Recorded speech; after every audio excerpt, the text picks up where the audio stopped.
ఓం శ్రీ గణేశ శారద సద్గురు మంగళమూర్తిభ్యో నమః.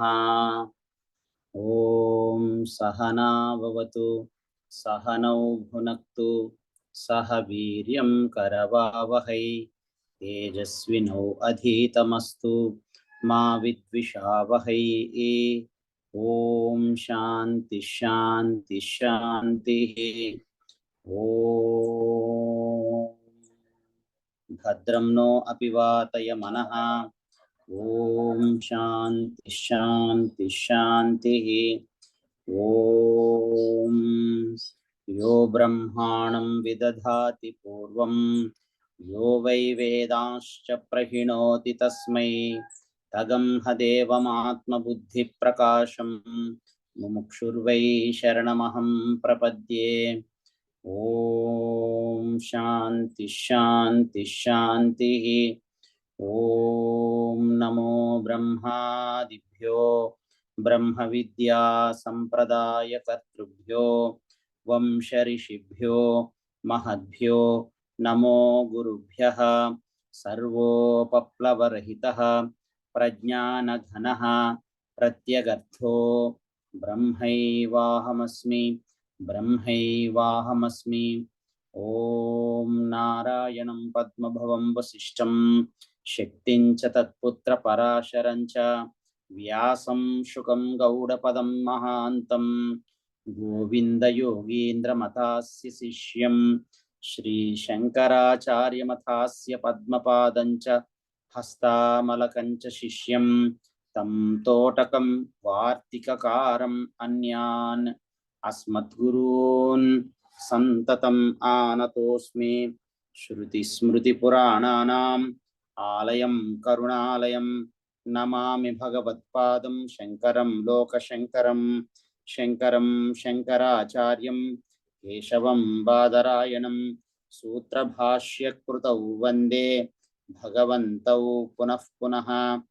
ఈశ్వరో గురురాత్మేతి మూర్తిభేద విభాగినే వ్యోమవత్ వ్యాప్తదేహాయ శ్రీదక్షిణామూర్తయే నమః.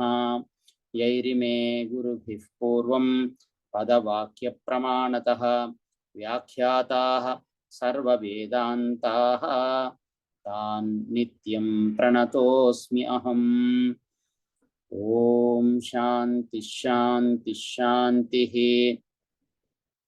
ఓం అశుభాని నిరాచష్టే తనోతి శుభ సంతతిం స్మృతిమాత్రేణ యత్పుంసాం బ్రహ్మతన్మంగళం పరం.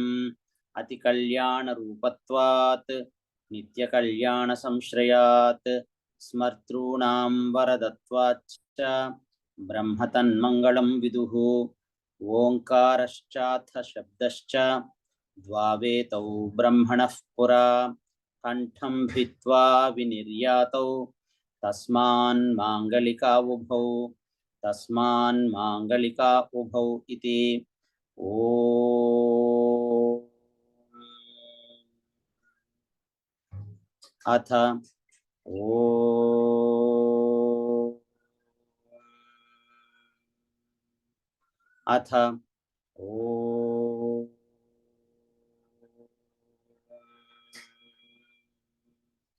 అథ అద్వైత వేదాంత సిద్ధాంతము. అద్వైతంలోని మూల సిద్ధాంతములు ఒకటి, బ్రహ్మమే పరబ్రహ్మమే అందరికీ ఆత్మ. పరబ్రహ్మమే అందరికీ ఆత్మ. రెండవది, ప్రపంచం పైకి కనబడుతుంది కానీ వాస్తవంలో ఇది మిథ్యా, అనిత్యము, తాత్కాలికము. పరబ్రహ్మ పరమాత్మయే సత్యము. మూడు, మోక్షము జ్ఞానం వల్ల మాత్రమే లభిస్తుంది. మన స్వస్వరూపమైనటువంటి మోక్షము అది పొందేది కాదు, అది ఉన్నదే. మన స్వరూపమే మోక్షము. అలాంటి మోక్షమునకు మన స్వరూప జ్ఞానమునకు అవరోధమైనటువంటి అవిద్య అజ్ఞానమును తొలగించే బ్రహ్మజ్ఞానం వలన మాత్రమే మోక్షము లభిస్తుంది. నాలుగవది జీవాత్మ పరమాత్మయే.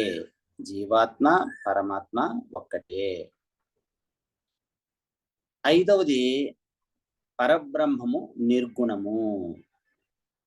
బ్రహ్మము నిర్గుణము, పరబ్రహ్మము నిర్గుణము. ఎటువంటి గుణములు పరబ్రహ్మములకు లేవు. ఆరవది జీవన్ముక్తి. జీవించి ఉండగానే ముక్తి పొందవచ్చును, అదే జీవన్ముక్తి. ఇది అద్వైత సిద్ధాంతంలో ఆరవది. ఏడవది సత్యము మూడు ప్రకారములు, మూడు విధములు. ఒకటి ప్రాతిభాసిక సత్యమని, రెండు వ్యావహారిక సత్యమని, మూడు పారమార్థిక సత్యమని సత్యము మూడు విధములు. తర్వాత ఎనిమిదవది హరికి హరునకి, హరిహరులకు, శివునకు కేశవునకు. హరి అంటే కేశవుడు విష్ణువు, హరుడు అంటే శివుడు. విష్ణువునకు శివునకు ఏ విధమైనటువంటి భేదము లేదు, హరిహరుల మధ్య భేదము లేదు. ఈ అంశాలు ఏ గ్రంథంలో కనబడినా అది అద్వైత తత్వ ప్రతిపాదక గ్రంథం అని నిర్ణయించాలి అని మనకి కేవల అద్వైత తత్వ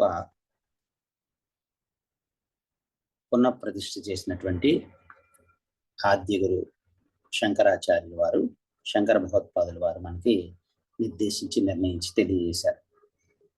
ఇప్పుడు అద్వైతము అంటే ఏమిటి? ద్వైతం అనగా రెండు, అద్వైతం అనగా రెండు కానిది ఒకటి. అద్వైతం అంటే ఏమిటి అనేది తెలుసుకున్నాము. సర్వ విద్యలకు, ప్రాచీన ఆచార్యులకు అందరికీ కూడా అద్వైతమునందే పరమ తాత్పర్యము ఉన్నది. సర్వ విద్యలకు, ప్రాచీన ఆచార్యులకు అందరికీ కూడా అద్వైతమునందే, కేవల అద్వైతమునందే పరమ తాత్పర్యము ఉన్నది. శ్రీకంఠ భాష్యాన్ని వ్యాఖ్యానించేటప్పుడు అప్పయ్య దీక్షితుల వారు ఈ విధంగా అన్నారు. యద్యప్యద్వైతః ఏవ శృతి శిఖర గిరాం ఆగమానాంచ నిష్ఠా సాకం సర్వైః పురాణైః స్మృతి నికర మహాభారతాది ప్రబంధైః తత్రైవ బ్రహ్మసూత్రాణ్యపి చ విమృశతాం భాంతి విశ్రాంతిమంతి ప్రత్నైః ఆచార్యరత్నైః అపి పరిజగృహే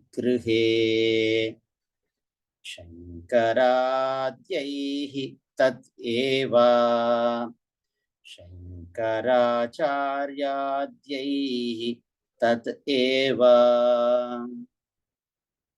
తథాపి అనుగ్రహాత్ ఏవ తరుణేందుశిఖామణేః అద్వైత వాసనా పుంసాం ఆవిర్భవతి న అన్యథా.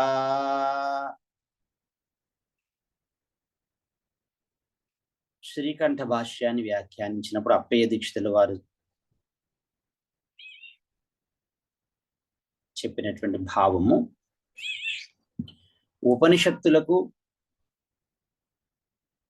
ఆగమములకు, అన్ని పురాణములకు, స్మృతులకు, మహాభారతాది ప్రబంధాలకు, బ్రహ్మసూత్రములకు కూడా కేవల అద్వైతమునందే పరమ తాత్పర్యము అని బాగుగా విమర్శించినప్పుడు చక్కగా శృతియుక్తి అనుభూతులతో ఉపనిషత్ ప్రమాణంతో బాగుగా విమర్శించినప్పుడు తెలియగలదు అని చెప్పారు.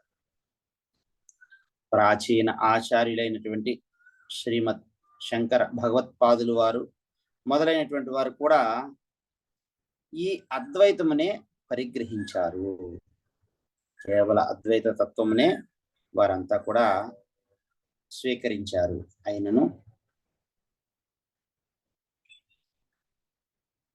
పరమేశ్వరుని యొక్క అనుగ్రహం వలన మాత్రమే, శివుని అనుగ్రహం వలన మాత్రమే, విష్ణువు అనుగ్రహం వలన మాత్రమే, అమ్మవారి యొక్క అనుగ్రహం వలన మాత్రమే, గణేశుని యొక్క అనుగ్రహం వలన మాత్రమే, సుబ్రహ్మణ్య స్వామి వారి యొక్క అనుగ్రహం వలన మాత్రమే, సూర్యుని యొక్క అనుగ్రహం వలన మాత్రమే,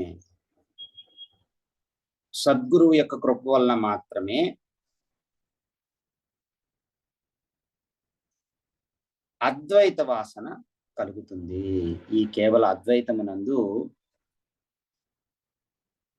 అద్వైత తత్వమును తెలుసుకోవాలనేటువంటి జిజ్ఞాస కలుగుతుంది అని చెప్పారు. సర్వ వేదాంతములకు అద్వితీయమైన బ్రహ్మమునందే తాత్పర్యము. సర్వ వేదాంతములకు, అన్ని వేదాంత వాక్యములు, ఉపనిషత్తు వాక్యములకు అద్వితీయమైన కేవల అద్వైత బ్రహ్మమునందే తాత్పర్యము అని శృతులకు, స్మృతులకు, పురాణములకు ఆలయమైనటువంటి శృతి స్మృతి పురాణానాం ఆలయం కరుణాలయం నమామి భగవత్పాదం శంకరం లోకశంకరం. శృతులకు, స్మృతులకు, పురాణములకు ఆలయం అంటే వాటన్నింటినీ తెలిసినటువంటి వారు కరుణకు ఆలయమైనటువంటి శ్రీ శంకర భగవత్పాదుల వారి యొక్క కంఠత స్వయంగా చెప్పినారు. ఇంతకు పూర్వం ఉదహరించిన అప్పయ్య దీక్షితుల వారి యొక్క వాక్యం వలన దీనులను ఉద్ధరించడానికి, దీనజనులను ఉద్ధరించడానికి పూనికొనిన అన్ని గ్రంథములకు, అందరి ఆచార్యులకు ఈ అద్వైత తత్వమే, కేవల అద్వైత తత్వమే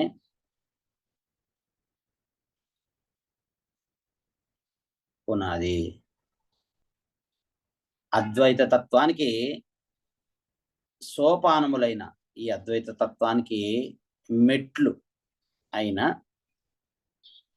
అవాంతర తాత్పర్యములు కలిగినటువంటి ఇతర మతములకు, ఇతర మహర్షుల యొక్క, ఆచార్యుల యొక్క అభిప్రాయములకు కూడా కేవల అద్వైతమునందే తాత్పర్యము, కేవల అద్వైత తత్వమునందే పరమ తాత్పర్యము అని మనకి తెలుస్తూ ఉన్నది. అయినప్పుడు ఏ ప్రబంధములు ఏ విధంగా అద్వైత తత్వమును బోధించినవి అనే ప్రశ్న ఉదయించినప్పుడు, ఏ ఏ ప్రబంధాలు ఏ విధంగా ఈ కేవల అద్వైత తత్వాన్ని బోధించినవి అనే ప్రశ్న ఉదయించినప్పుడు ఈ విషయాన్ని పరిశీలించగా తేలినటువంటి విషయాల్ని కేవల అద్వైత తత్వమునందు అభిమానం కలిగినటువంటి వారి ముందుంచి వారిని సేవించుట, అద్వైత విద్యే శరణాగతిగా, పరమ శరణ్యముగా కలిగిన పండితుల యొక్క అవశ్య కర్తవ్యములలో ఒకటి అవుతుంది. ఆయా ప్రబంధాలలో ఏ విధాలుగా అద్వైత తత్వం ప్రకాశితమైనది, ఆయా ప్రబంధాలలో వివిధ ఆచార్యులు కూర్చినటువంటి ప్రబంధాల్లో ఆయా ప్రబంధాల్లో ఏ విధంగా ఈ అద్వైత తత్వము ప్రకాశితమైనది అనే విషయాన్ని బోధించడానికి ముందు, విచారణ చేయటానికి ముందు, ఈ అద్వైత తత్వానికి అంగముగా అద్వైత దర్శనము నిరూపించేటువంటి అద్వైత సిద్ధాంతాల్ని విషకలితంగాను సప్రమాణముగాను, ప్రమాణ సహితంగాను, సంగ్రహంగాను, సంక్షిప్తంగాను వాటిని నిరూపించడానికి మన ఆచార్యులు చేసినటువంటి విచారణములను మనము అవలోకిద్దాం. ద్వైత బోధక వాక్యములు, భేదమును బోధించేటువంటి వాక్యములు, ద్వైత బోధకములైనటువంటి వాక్యములు అనేకములు ఉన్నప్పటికీ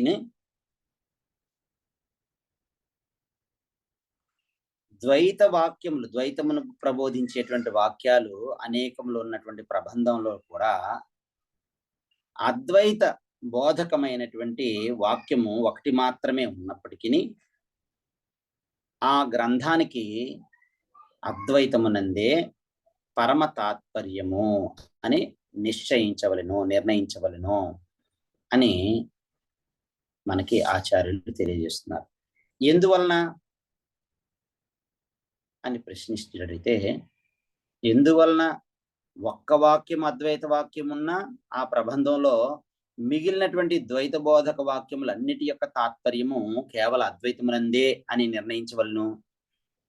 దేని వలన, ఎందువలన అని ప్రశ్నించినట్టయితే, అద్వైతము నియతముగా ద్వైతమును అపేక్షించును.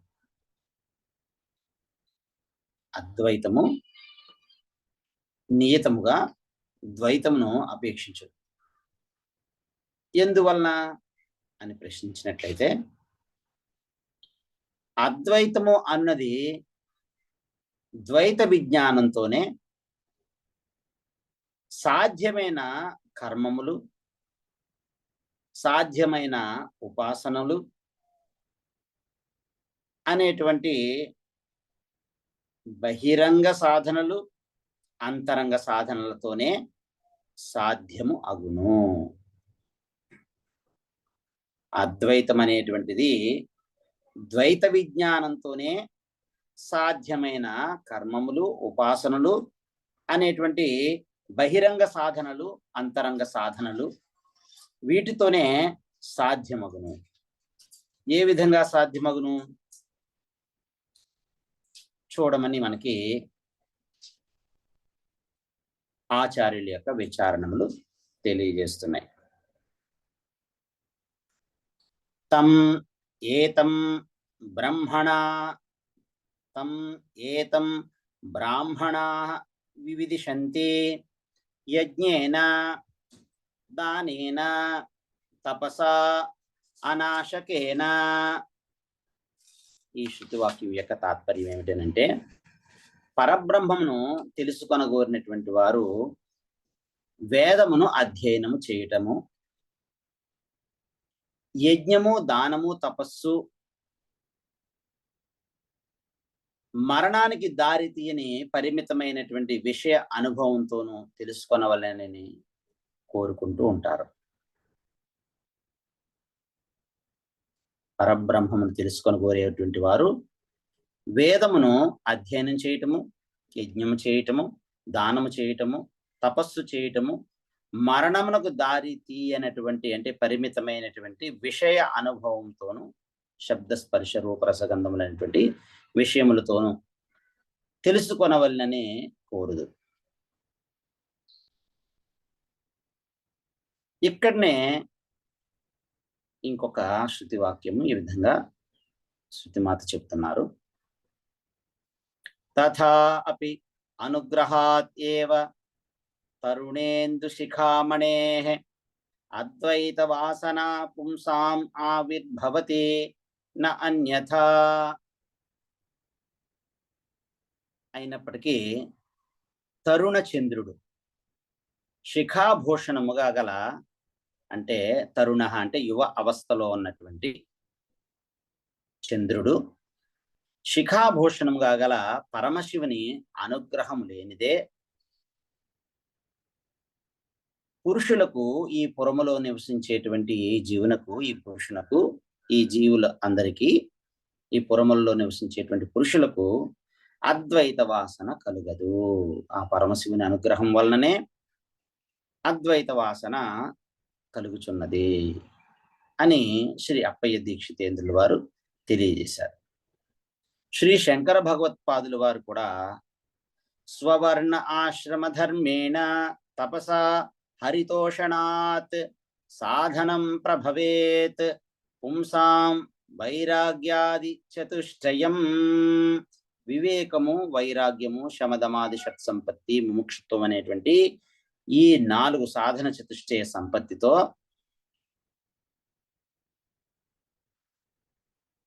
తమ తమ వర్ణ ఆశ్రమముల యొక్క ధర్మములతోనూ తపస్సుతోనూ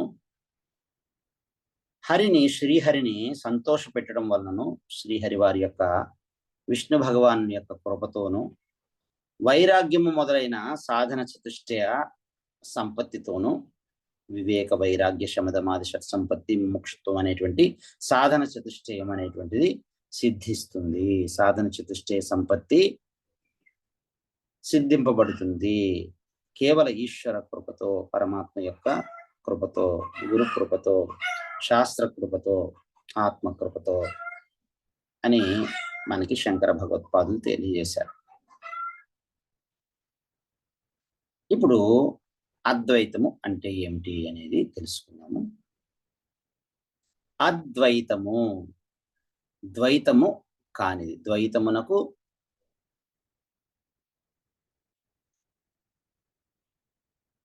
వ్యతిరేకమైన పదము అద్వైతము.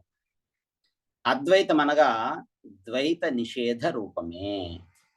అద్వైతం అనగా ద్వైత నిషేధ రూపమే అవటం వలన నిషేధ్యమును తెలియచేయుట మీదనే నిషేధము ఆధారపడి ఉండును. నిషేధ్యమును తెలియచేయుట మీదనే నిషేధము ఆధారపడి ఉండును. నిషేధ్యము ఉన్నప్పుడే నిషేధము జరుగును. నిషేధ్యము ఉన్నప్పుడే నిషేధము జరుగును. ద్వైత వాక్యములు అద్వైతమునకు ఉపయోగించును. ద్వైతమును ప్రతిపాదించే వాక్యములన్నీ కూడా అద్వైత తత్వాన్ని సిద్ధీకరించడానికి, అద్వైత తత్వాన్ని బోధించడానికి ఉపయోగించును. సిద్ధాంతములో అద్వైత సిద్ధాంతము పారమార్థికమైనందువలన అద్వైత సిద్ధాంతము పారమార్థిక సిద్ధాంతము. సిద్ధాంతముల్లో అద్వైతము పారమార్థికమైనందువలనను, ద్వైతము కల్పితమే అయినందువలనను, ద్వైతము కల్పితం అయినందువలనను కాల్పనికమైన కల్పించబడిన భేద నిరూపణమునకు పరమార్థమైన అద్వైతమునకు విరోధము ఉండదు. పరమార్థమైనటువంటి అద్వైతమునకు ద్వైతము వలన విరోధము ఉండదు. ఈ విధంగా ద్వైత వాక్యములు అద్వైతమునకు ఉపయోగించును. ఈ విధంగా ద్వైత వాక్యములు అన్ని కూడా ద్వైతమును నిరసించడానికి, ద్వైతాన్ని నిరోధించడానికి, అద్వైతాన్ని ప్రతిపాదించడానికి ద్వైత వాక్యాలు అద్వైతానికి ఉపయోగిస్తాయి. ద్వైతము అద్వైతమును అపేక్షించును అనేటువంటి నియమం లేదు. ద్వైతము అద్వైతమును అపేక్షించును అనేటువంటి నియమం లేదు.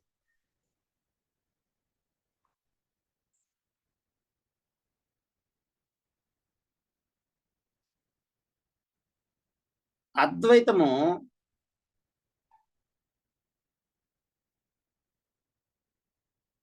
ద్వైతాన్ని ప్రతిపాదించి దాన్ని నిరోధించడం ద్వారా అద్వైత తత్వం ప్రతిపాదించబడుతుంది.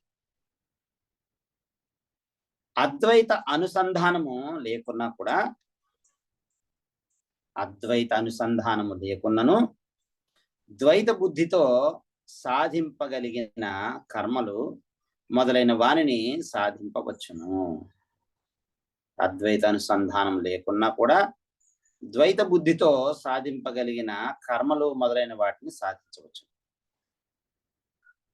కేవల ద్వైతము అద్వైతమును అపేక్షింపదు అనటం మాత్రమే పొసగదు.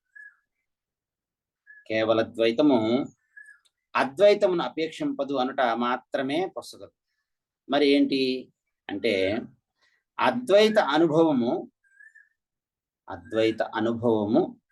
ద్వైత విఘటకమే. అద్వైత అనుభవము ద్వైత విఘటకమే అనగా ద్వైతమును నశింపచేయును. ద్వైతమును నశింపచేయును అనగా ద్వైత ప్రతీతిని కలుగనీయదు. అద్వైత అనుభవము ద్వైత ప్రతీతిని కలుగనీయదు. యత్ర తు అస్య సర్వం ఆత్మా ఏవ అభూత్ తత్ర కేనకం పశ్యేత్ కేనకం విజానీయాత్. ఈ శృతి వాక్యం యొక్క తాత్పర్యం ఏమిటంటే, ఇతనికి అంతయు ఆత్మయే అయినప్పుడు, ఇతనికి సర్వము ఆత్మయే అయినప్పుడు దేనితో దేనిని చూస్తాడు? తత్ర కేనకం పశ్యేత్. దేనితో దేనిని చూస్తాడు? తత్ర కేనకం విజానీయాత్. దేనితో దేనిని తెలుసుకుంటాడు? ఈ శృతి క్రియను కారకమును ఫలాన్ని కూడా నిరాకరించుచున్నది కదా. యత్ర తు అస్య సర్వం ఆత్మా ఏవ అభూత్ తత్ర కేనకం పశ్యేత్ కేనకం విజానీయాత్ అనే ఈ శృతి వాక్యము క్రియను కారకమును ఫలాన్ని ఈ మూడింటిని నిరాకరించుచున్నది కదా. అందువలన ద్వైత బోధక వాక్యములు అనేకములుగా ఉన్నప్పటికీ, ద్వైత బోధక వాక్యములు అనేకములు ఉన్నటువంటి గ్రంథములలో కూడా అద్వైత బోధక వాక్యము ఒక్కటియే ఉన్నప్పటికీ ఆ గ్రంథము అద్వైత పరమే అని చేరవలెను అని మనకి ఆచార్యులు స్పష్టం చేశారు.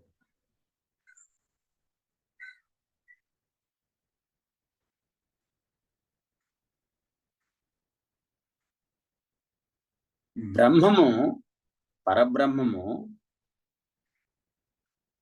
పరబ్రహ్మముయే మన అందరికీ ఆత్మ.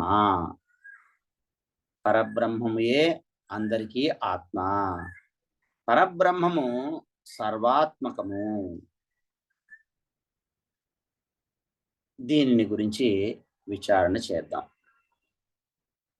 అద్వైత సిద్ధాంతముల్లో మొట్టమొదటిది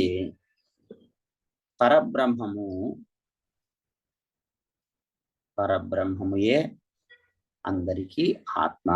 బ్రహ్మ సర్వాత్మకము, పరబ్రహ్మము సర్వాత్మకము. దీని గురించి విచారణ చేద్దాం. పురుషః ఏవ ఇదం సర్వం పురుషః ఏవ ఇదం సర్వం. ఇది అంతయు పురుషుడే, ఇదంతయు పురుషుడే అని ఋక్ యజు సామ వేదములు చాటుచున్నవి. పురుషః ఏవ ఇదగం సర్వం అని ఋగ్యజుస్సామ వేదములు చాటుచున్నవి. పురుషః ఏవ ఇదం విశ్వం, పురుషః ఏవ ఇదం విశ్వం. ఈ ప్రపంచమంతా కూడా పరమాత్మయే, పరమ పురుషుడే. ఈ ప్రపంచమంతా ఆ పరమ పురుషుడే, ఆ పరమాత్మయే అని అధర్వణ వేదం మనకి తెలియజేస్తుంది. ఇందువలన బ్రహ్మముయే నిత్యము, బ్రహ్మముయే సత్యము. బ్రహ్మము కంటే భిన్నముగా పరమార్థమైన వస్తువు మరొకటి లేదు, వేరేది లేదు. ఇది అద్వైతమునకు అసాధారణమైన మొదటి సిద్ధాంతము. బ్రహ్మముయే సత్యము, బ్రహ్మము కంటే భిన్నముగా పరమార్థమైన వస్తువు వేరొకటి లేదు. ఇది అద్వైత తత్వమునకు అసాధారణమైన మొదటి సిద్ధాంతము. ఈ విషయము మనము విచారణలో తెలుసుకుందాము. మరొక సిద్ధాంతము, ప్రపంచము పైకి కనబడుతుంది, వాస్తవంలో ఈ ప్రపంచము నిత్యముగా లేదు. వాస్తవంలో ఈ ప్రపంచము మిథ్యా, ఈ ప్రపంచము అనిత్యము, తాత్కాలికము, కల్పితము. ప్రపంచము పైకి కనబడుతుంది, కానీ వాస్తవంలో ఇది మిథ్యా. అధిష్టానమైన బ్రహ్మ విషయకమైన అజ్ఞానం వలన, కల్పితమైనందువలన ప్రపంచము మిథ్యా. అధిష్టానమైన బ్రహ్మ విషయకమైన అజ్ఞానము వలన, కల్పితమైనందువలన ఈ ప్రపంచము మిథ్యా. ఈ ప్రపంచము అనిత్యము, ఈ ప్రపంచము తాత్కాలికము. ప్రపంచము పరమాత్మ కంటే భిన్నమైనందువలన జడము. పరమాత్మ నిత్యము, పరమాత్మ సత్యము. ఈ ప్రపంచము అనిత్యము, ప్రపంచము తాత్కాలికము, ప్రపంచము జడము. పరమాత్మ పరబ్రహ్మ చైతన్యము, ఈ ప్రపంచము జడము. అందువలన పరమాత్మ ప్రపంచము, పరమాత్మ ప్రపంచము పరస్పర భిన్నములుగా భాషించుట యథార్థము కాదు. పరమాత్మ ప్రపంచము పరస్పర భిన్నములుగా భాషించటము యథార్థము కాదు. మరి ఏమిటి అంటే చెప్తున్నారు, అజ్ఞానం వలన, అవిద్య వలన ప్రపంచము భిన్నముగా ఉన్నట్లు భాషించుచున్నది. అజ్ఞానం వలన, అవిద్య వలన, మిథ్యా జ్ఞానం వలన ఈ ప్రపంచము పరమాత్మ కంటే భిన్నముగా ఉన్నట్లు భాషించుచున్నది. అందువలనే ప్రపంచము అనృతము, ఈ ప్రపంచము అనృతము, ఈ ప్రపంచము మిథ్యా అన్నది అద్వైతమునకు అసాధారణమైన రెండవ సిద్ధాంతము. అజ్ఞానం వలన ఈ ప్రపంచము భిన్నంగా ఉన్నట్లు, పరబ్రహ్మము కన్నా భిన్నంగా ఉన్నట్లు భాషించుచున్నది. అందువల్లనే ప్రపంచము అనృతము అనేటువంటిది అద్వైతానికి, అద్వైత సిద్ధాంతానికి అసాధారణమైన రెండవ సిద్ధాంతము. ప్రపంచంతో గాఢమైన సంబంధము అనేటువంటిది బంధము. ప్రపంచంతో గాఢమైన సంబంధం అనేది బంధము అనే విషయము అందరికీ అనుభవంలో ఉన్నది. ఈ విషయం మనందరికీ అనుభవంలో ఉన్నటువంటిదే.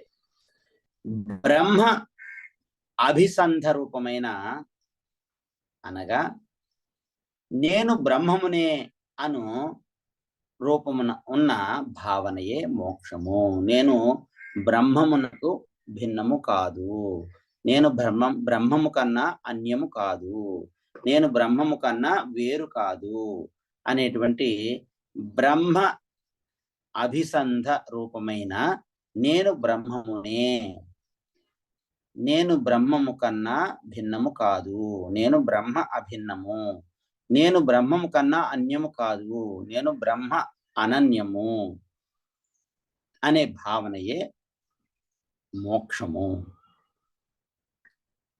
ఇది శృతి మాత యొక్క సిద్ధాంతము, ఇది శృతి యొక్క సిద్ధం. శృతుల ద్వారా, ఉపనిషత్తుల ద్వారా ఇది సిద్ధము చేయబడినది. విద్వాంసుల యొక్క అనుభవంలో ఉన్న విషయం కూడా ఇదే. బ్రహ్మవేత్తలు, ఆత్మవేత్తల యొక్క అనుభవంలో ఉన్నటువంటి జ్ఞానము కూడా ఇదియే. సామవేదాంతర్గతమైన ఛాందోగ్య ఉపనిషత్తులోని 6వ అధ్యాయంలోని 16వ ఖండములో 1వ మంత్రము, 2వ మంత్రము, 3వ మంత్రములోని వాక్యములు పురుషం సోమ్యవుత హస్తే గృహీతం ఆనయంతి అపహార్షీత్ స్థేయం అకార్షీత్ పరశుం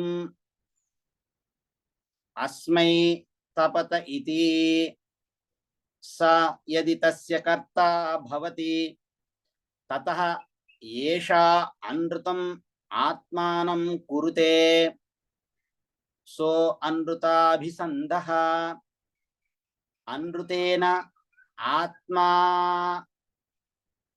ఆత్మానం అంతర్ధాయ పరశుం తప్తం ప్రతిగృహ్ణాతి సదహ్యతే అథ హన్యతే అని ప్రథమ మంత్రము.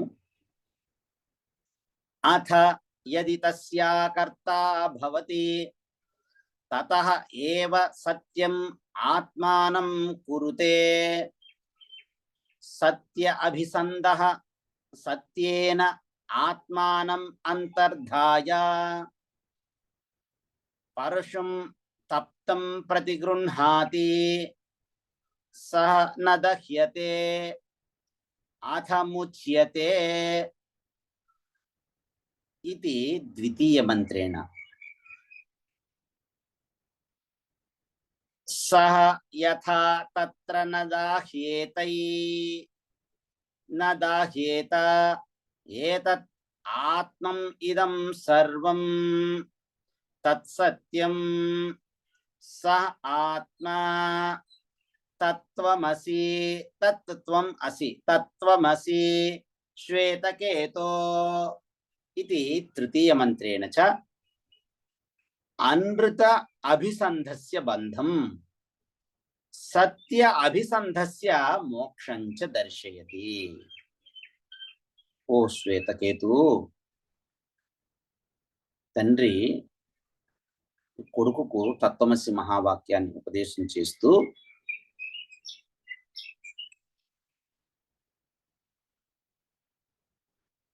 ఓ కుమారా,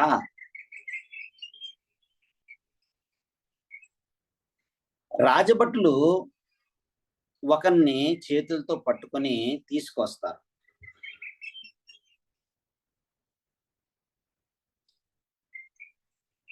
ఇతడు ధనాన్ని అపహరించాడు, ఇతడు దొంగతనం చేశాడు, ఇతని కొరకు ఒక గొడ్డలిని కాల్చండి, వేడి చేయండి.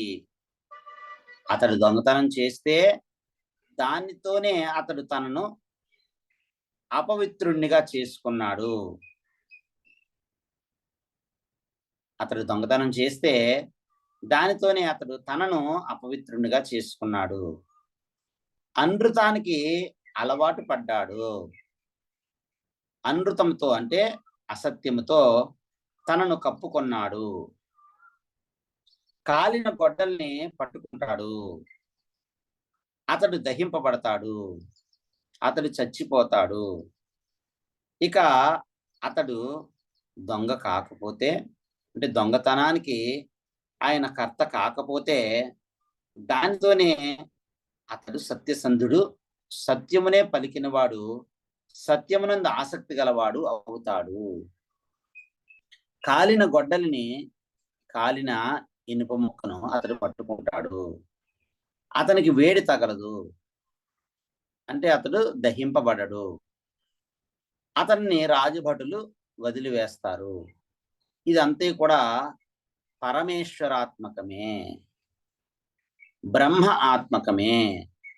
అదే సత్యము, అదే ఆత్మ, అది సత్యముయే, అది ఆత్మయే.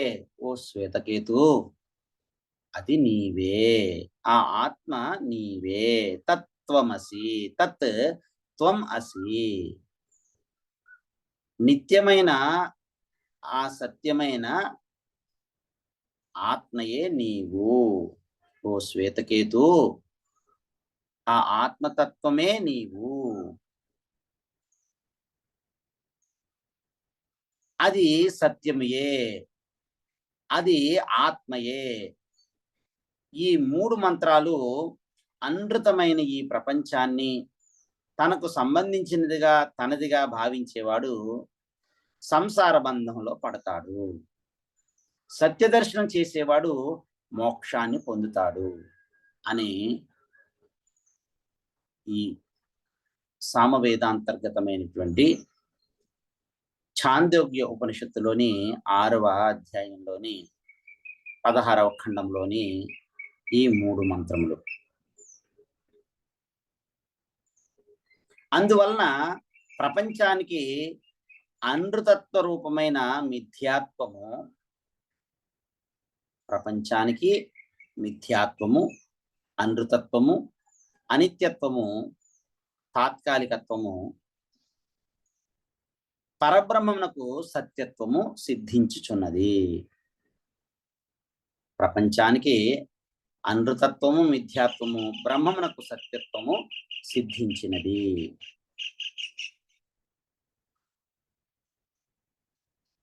ఇప్పుడు అద్వైత తత్వమునకు 3వ సిద్ధాంతం గురించి తెలుసుకుందాము.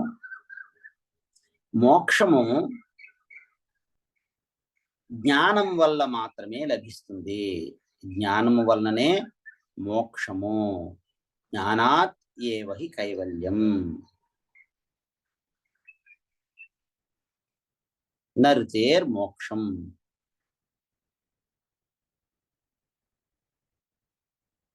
జ్ఞానం వల్లనే మోక్షము అనేది అద్వైతానికి ఒక అసాధారణమైన ధర్మం. పురుష సూక్తంలో ఈ విధంగా వాక్యం ఉన్నది. తం ఏవం విద్వాన్ అమృతః ఇహ భవతి నాన్యః పంథా విద్యతే అయనాయ అని పురుష సూక్తంలో ఉంది.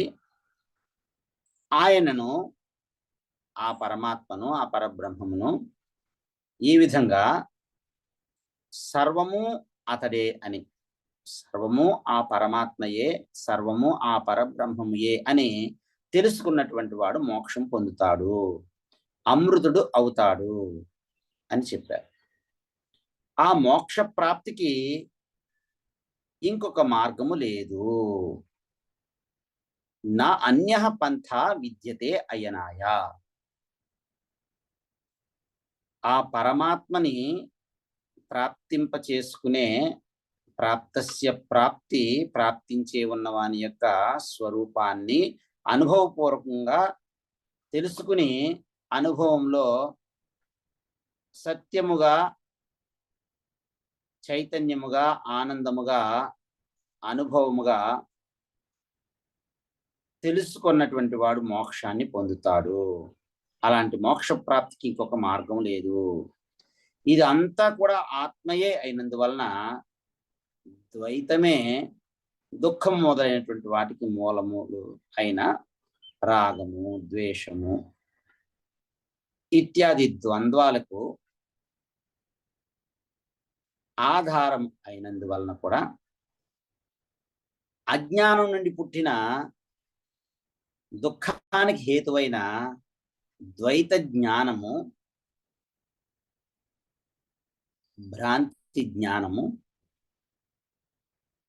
అన్యథా జ్ఞానము, తాత్కాలిక జ్ఞానము, భ్రమ జ్ఞానము, ఈ ద్వైత జ్ఞానము కూకట వేళ్లతో సహా పెకలించి వేయపడటమే, కూకట వేళ్లతో సహా నశించటమే, కూకట వేళ్లతో సహా పోవటమే మోక్షము.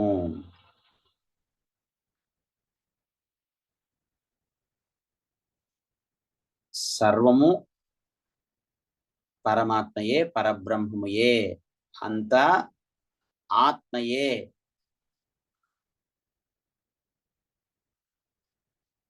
సర్వము పరమాత్మయే అయినందువలన ద్వైతమే దుఃఖము మొదలైన వాటికి మూలములైనటువంటి రాగద్వేషాల వలన, ఈ రాగద్వేషాలకు ఆధారం అయినందువలన ఈ ద్వైత జ్ఞానము, అజ్ఞానం నుండి పుట్టినటువంటిది దుఃఖానికి హేతువైనటువంటి ద్వైత జ్ఞానము కూకట వేళ్లతో నశించిపోవటమే మోక్షము. దీనికి ఒక ఉదాహరణ, ఉపమానము.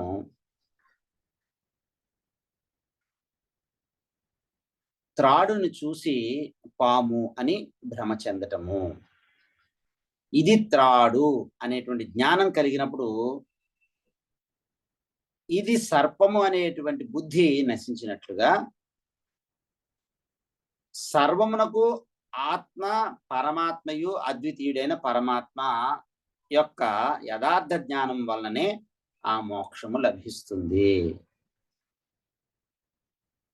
జ్ఞానమే మోక్షమునకు హేతువు, వేరొకటి కాదు.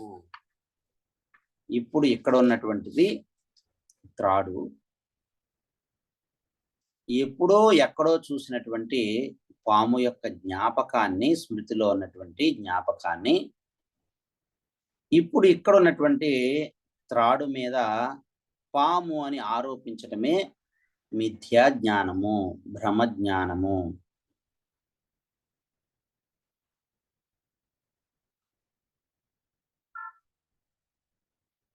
పరత్ర పూర్వదృష్ట స్మృతి రూప. ఎప్పుడో ఎక్కడో గతంలో వేరొక చోట చూసినటువంటి పాము యొక్క జ్ఞాపకాన్ని ఇప్పుడు ఇక్కడ ఉన్నటువంటి త్రాడు మీద ఆరోపించడం అనేటువంటి భ్రమ జ్ఞానాన్ని, మిథ్యా జ్ఞానాన్ని, ఇది పాము కాదు, ఇది త్రాడే అనేటువంటి యథార్థ జ్ఞానం వలన, ఎలా అయితే ఇది పాము కాదు అనే జ్ఞానము ఆయనకి కలుగుతుందో, ఎలా అయితే ఇది పాము అని భ్రమపడినటువంటి భ్రమ జ్ఞానము, మిథ్యా జ్ఞానము తొలగిపోతుందో, అలా యథార్థ జ్ఞానం వలన మాత్రమే ఈ మిథ్యా జ్ఞానము నశించి మోక్షము లభిస్తుంది. జ్ఞానమే మోక్షమునకు హేతువు, వేరొకటి కాదు అనేటువంటిది మనకి ఈ ఉదాహరణలో తెలియజేశారు. అంటే ఆ జ్ఞానము సదాచారము, వివేకము, వైరాగ్యము, భక్తి, ధ్యానాదుల చేత సంపాదితమైన ఈశ్వర అనుగ్రహంతో కలుగుతుంది.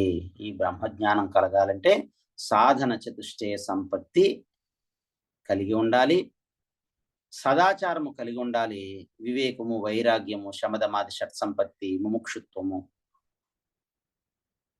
కలిగి ఉండాలి. భక్తి ధ్యానాదుల చేత సంపాదితమైన ఈశ్వర అనుగ్రహంతోనే ఈ జ్ఞానము, బ్రహ్మజ్ఞానము, యథార్థ జ్ఞానము, ఆత్మజ్ఞానము కలుగుతుంది. అలాంటి ఆత్మజ్ఞానం వలన మాత్రమే మోక్షము సిద్ధిస్తుంది.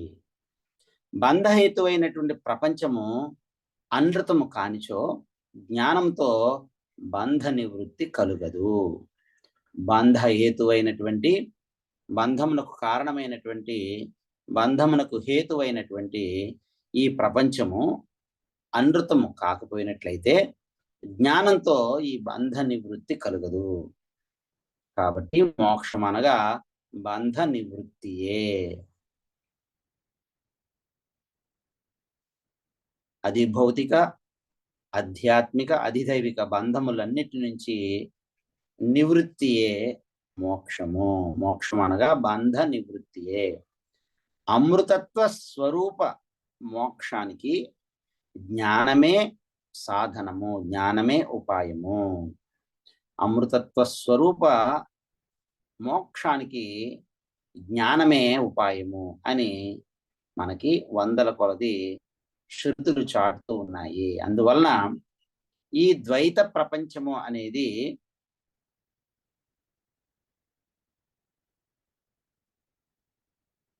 అనృతమైనది. ఈ ద్వైత ప్రపంచం అనేటువంటిది అనిత్యమైనటువంటిది, తాత్కాలికమైనటువంటిది, కల్పించబడినటువంటిది అనటము యుక్తి సిద్ధమే. ద్వైత ప్రపంచము అనృతమైనది, ఈ ద్వైత ప్రపంచము మిథ్యా అనటము యుక్తి సిద్ధమే. రెండో వస్తువు ఉన్నది అనేటువంటి జ్ఞానము ఉన్నంత వరకు రాగ ప్రసక్తి ఉంటుంది. ద్వితీయాత్ భయం భవతి. ఎప్పటి వరకు రెండో వస్తువు ఉన్నది అనే భావన ఉంటుందో అప్పటి వరకు భయము అనేటువంటి దానికి అవకాశం ఉంటుంది.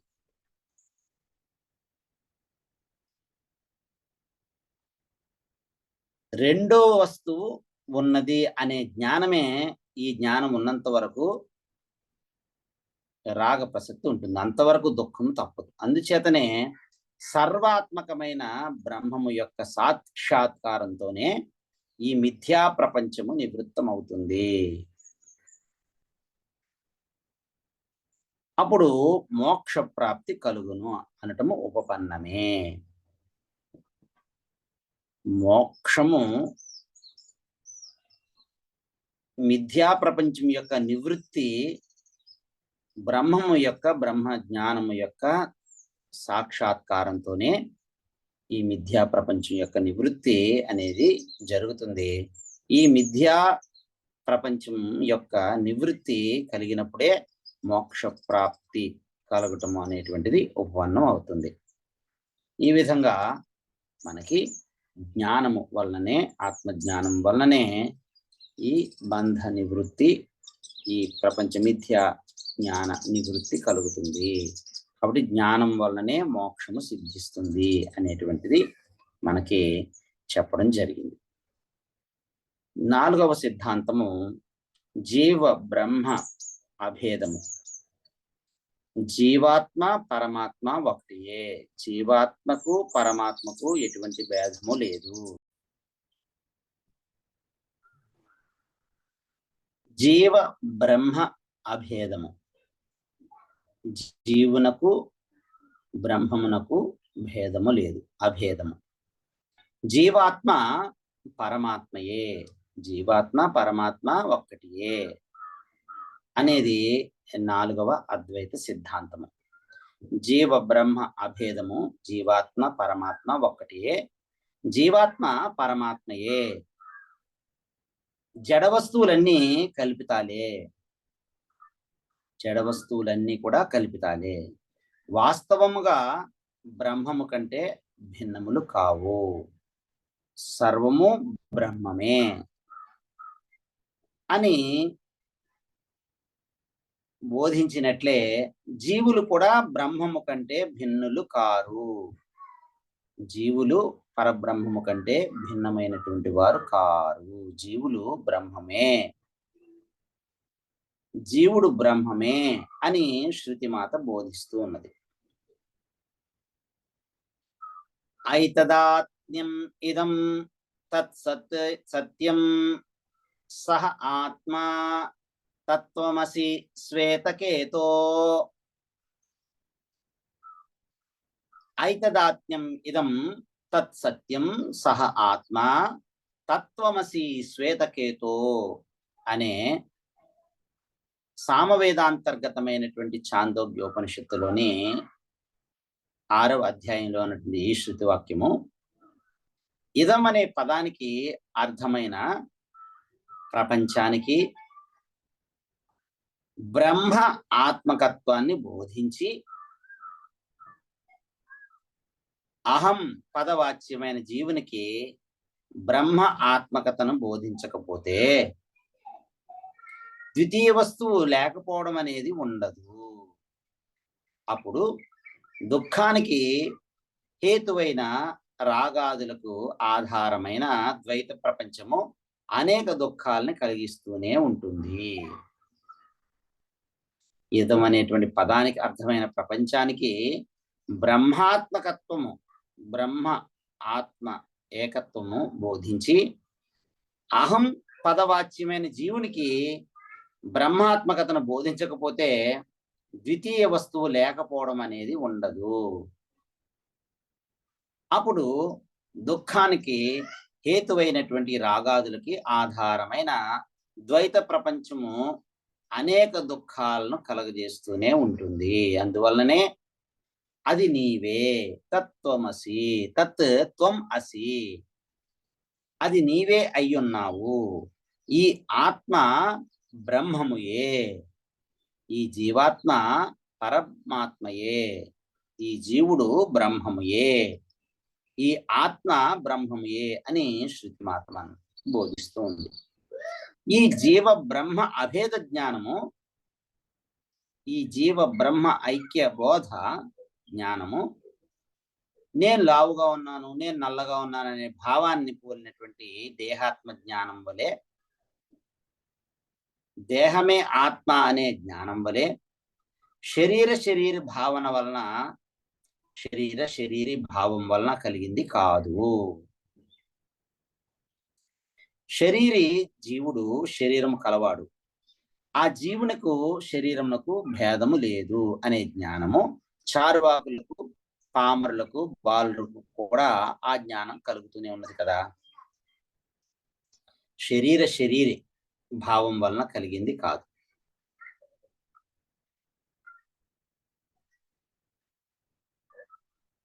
నేను లావుగా ఉన్నాను, నేను నల్లగా ఉన్నాననే భావాన్ని పోలిన దేహ ఆత్మ జ్ఞానం, ఈ దేహమే ఆత్మ అనేటువంటి జ్ఞానము వలె, ఈ చార్వాకులకు, లోకాయుతులకు కలిగిన జ్ఞానం వలె, అంటే దేహమే ఆత్మ అనే జ్ఞానం వలె శరీరి భావము వలన కలిగింది కాదు.